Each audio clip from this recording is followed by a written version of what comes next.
সামনেই বর্ষাতেও জলাবদ্ধতার দুর্ভোগ থেকে মুক্তি মিলছে না চট্টগ্রাম নগরবাসীর। শুক্রবার জলাবদ্ধতা নিরসনে খাল নালা খনন ও পরিচ্ছন্নতা প্রকল্প পরিদর্শন শেষে এমন আশঙ্কার কথা জানিয়েছেন গণপূর্ত উপদেষ্টা আদিলুর রহমান খান। এ সময় তিনি বলেন, চট্টগ্রামে খাল খননের নামে বিপুল অর্থ, অনিয়ম, দুর্নীতি ও লুটপাট হয়েছে।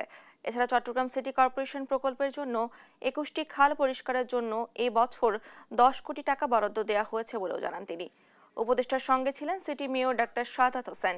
তিনি বলেন, বিগত সরকারি লুটপাটের কারণে প্রকল্পের কাজ পুরোপুরি শেষ না হওয়ায় সুফল পাচ্ছে না নগরবাসী। আমরা মনে করি যে আমরা সবাই মিলে সমন্বিতভাবে এই কাজগুলো যদি করতে পারি, জলাবদ্ধতার হাত থেকে চট্টগ্রামবাসীকে আমরা রেহাই দিতে পারবো বলে আমরা আশা করছি। এইবারের বর্ষায় আমরা যতদূর পানি বদ্ধতা কমিয়ে আনতে পারি, যতদূর জলাবদ্ধতা কমিয়ে আনতে পারি, সেটার মধ্যে দিয়ে আমরা আগামী বর্ষার আগে যেন এটা একদম চলে যাওয়ার মতন অবস্থা হয়, এই বর্ষার পরের বর্ষার আগে সেই জায়গায় আমরা নিয়ে যাওয়ার জন্য কাজ করছি। কিন্তু এই বর্ষাটা যেন আগের কোনো অবস্থার কাছাকাছি না থাকে, যেন তার থেকে অনেক পানিবদ্ধতা, জলাবদ্ধতা যেটাই বলেন সেটা যেন অনেক কম হয়।